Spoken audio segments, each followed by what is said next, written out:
Hey guys, welcome to the Go Mango Anime Cast. Tonight we're going to be reviewing Darling in the Franxx Episode 3. I'm your host, Makotoa, and today we have with me... the Cinder Blaze. Alright, so Jordan couldn't make it tonight to be with us for the review, but we will go on with the show. Tonight's episode had some more action, that's for sure. Which I'm sure a lot of people probably liked. We didn't really get... Another episode went by where we didn't get to see our protagonist in the same mech with 02, and that's starting to get like, hurry up already, come on, I want to see it happen. But, we got some development for that character we didn't know was as pretentious as he was until this episode. Yeah. I can't even remember his name. I think it's like Mitsuru or something like that.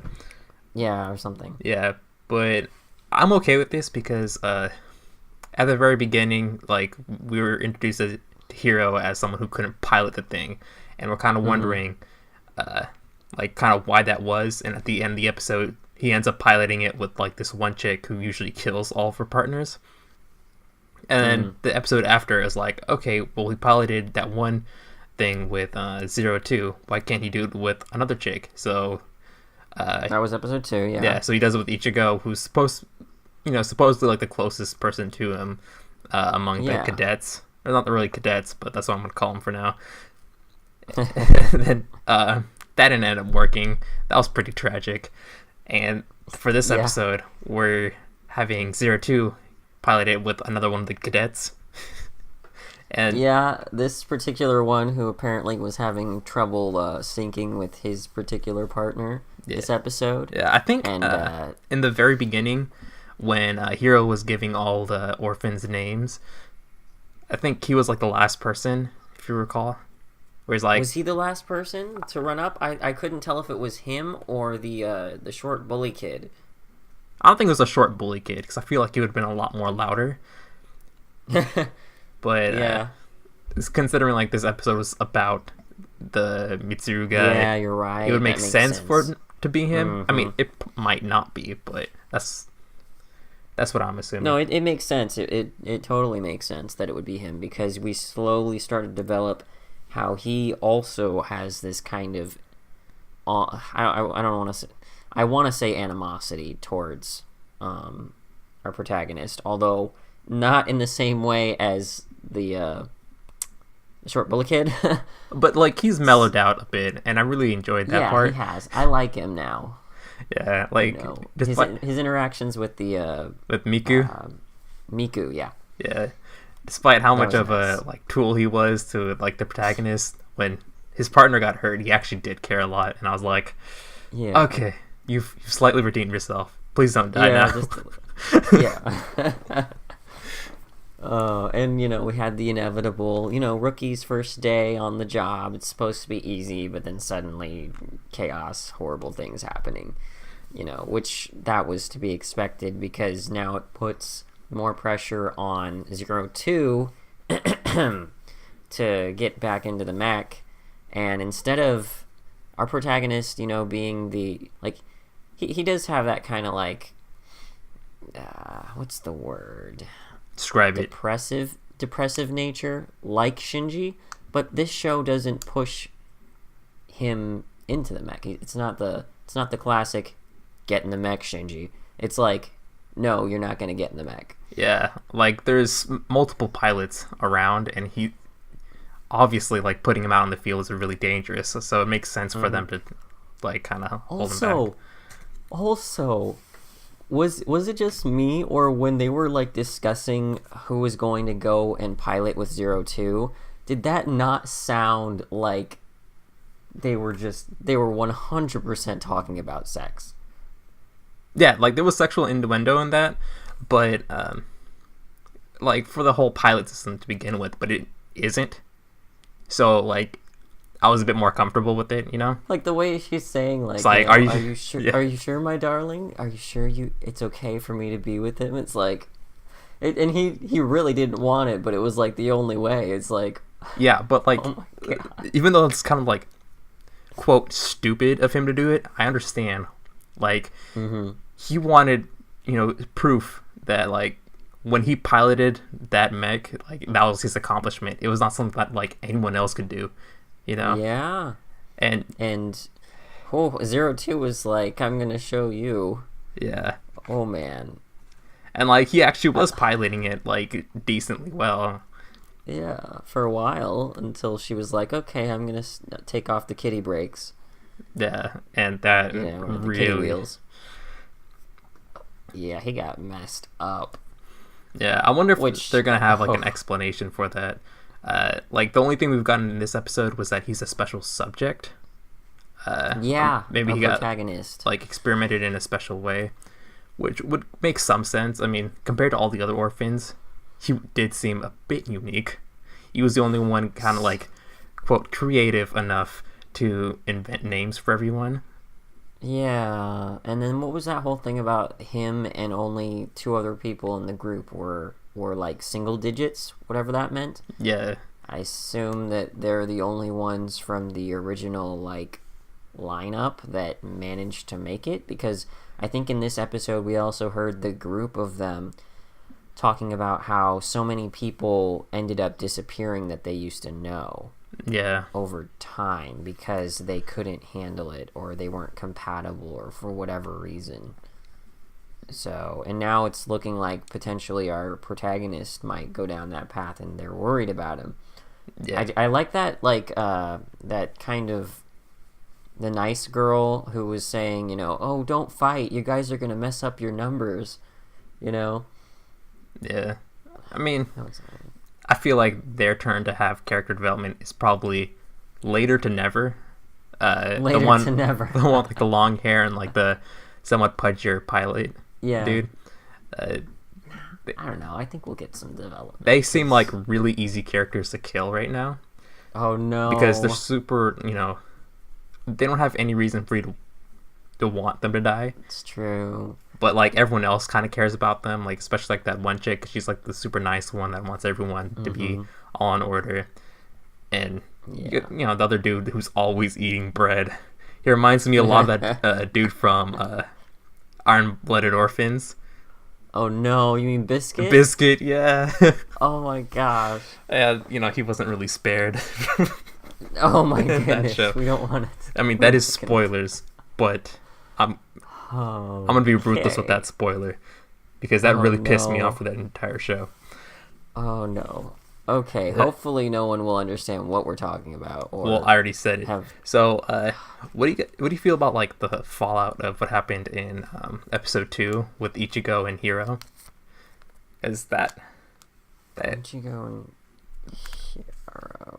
that? So, like, between the two of them and now this kind of awkward phase they're in, I just... the thing that, like, comes to mind is that zoom up on Ichigo's lips where they became super, like, Conscious defined about it? at one point. Yeah, like, and it was just this kind of, like, what was he gonna do in that, like, moment? Was he gonna apologize to her or something? And then she just had to get called in and take off, and then...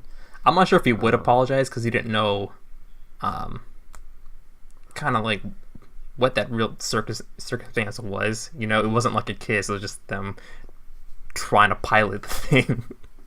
Yeah, like that was like super awkward. But it also comes back like when she's actually fighting. Like once she hears that what's her name, 02's mech was coming in to save them. She was wondering if Hiro was gonna be like piloting it with her. Went like she lost it. Yeah, because she was so like that kind of like jealousy type thing yeah. kicked in. Like she kind of really hated the fact that he could only pilot without one chick, and then when Oh yeah, that's gonna suck when he actually does it again. yeah. But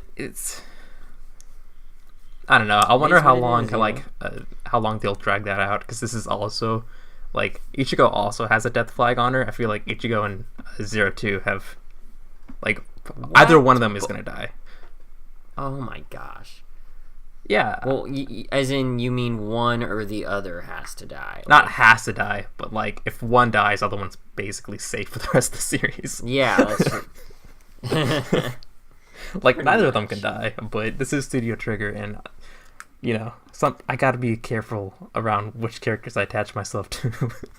Oh no. I think All right. like also in like the middle of the episode, they're talking about how Goto was really chill with all this happening with Ichigo, because like that is his partner technically, but he's not really stepping in or saying anything. He must be a polygamist or something. He's totally cool with someone being with his girl. I don't know. Yeah, but like the way he was describing them as like children, it was like, yeah, it's always been you and her, and then me on the side. So, but like the way he was, now it's like, but the way he was saying it didn't feel like he was bitter about it, No, it didn't. Honestly, he was saying, the three of us kind of stuck together. We're kind of like siblings now. Yeah, something like that. I remember him saying that, and that was touching. It as long as you don't like start mixing that into the other like sex things, and doesn't get worse, because that would mean they're incest, and you don't want to go there. Yo, I like that dude, because like he kind of made that whole like sexual piloting thing kind of normal for a second. Like even when he's like piloting with Ichigo, he doesn't make it sexual. Yeah. No, he doesn't. He's a cool guy, and yeah, he's like, is he the definitive nice guy? Yeah, he also has the death flag kind of waving above him, because he's a really it would be pretty tragic death, honestly. Yeah, like a lot of these characters actually have the death flags, and it's kind of like freaking me out, because like the second we have a Klaxosaur that is way beyond any of their fighting capabilities, we actually have to start worrying. Mm-hmm. But I don't know, like the fight was the ones that were fighting this episode, they were pretty damn strong too. I really liked how they sort of looked like blueberries, and when they would explode, they were blueberries inside. So it just like it made me hungry for blueberries watching all of them just get like destroyed. Yeah, they did look appetizing.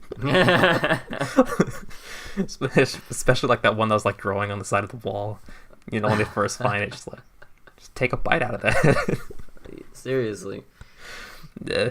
What do you think of like the mechs that we got to see in action? I mean, like.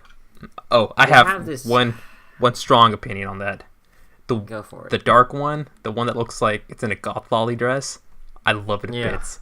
I love that one so much, because it's like so impractical for battle, but it's just like really huge robot in a dress with a gun. I don't know what to think about these designs, because like, especially that one, it seems a little bit steampunk in design, for whatever reason, and it starts reminding me of like, some cool original characters that I've seen over on DeviantArt or something, and I don't know if that's the association I should be making with mechs. Yeah, steampunk mechs. I mean, like it does work. I'm pretty sure there's some steampunk 3CPOs out there. Right? The one that the bully kid and the other girl are piloting reminds me a lot of friggin' like what's it from like Five Nights at Freddy's sister location, the new baby animatronic. That's what it reminds me of. I'm gonna just like remove that sentence from my mind, because I don't want to associate. Oh, no. I like those two right now. Don't put those thoughts in my head. Okay. All right. I don't think there's much else we can really go over for this episode. Yeah, I mean, Mitsuru, or whatever his face was, he got pretty screwed up. I kind of wish that he like died, but his partner, or the relationship between him and his former partner, didn't get repaired, so there wouldn't be much of a reason. I feel like if they have like a subplot in the next episode devoted to like probably her in the hospital, kind of like helping him out, that they might like repair that bond. Like that's something I would like to see, but Scumbag got what he deserved. Yeah, I wanted him to be like bleeding even more, honestly. Honestly, for sure. Yeah, I was kind of hoping that 02 would just kind of like be dragging him by his collar and then just kind of throw him down.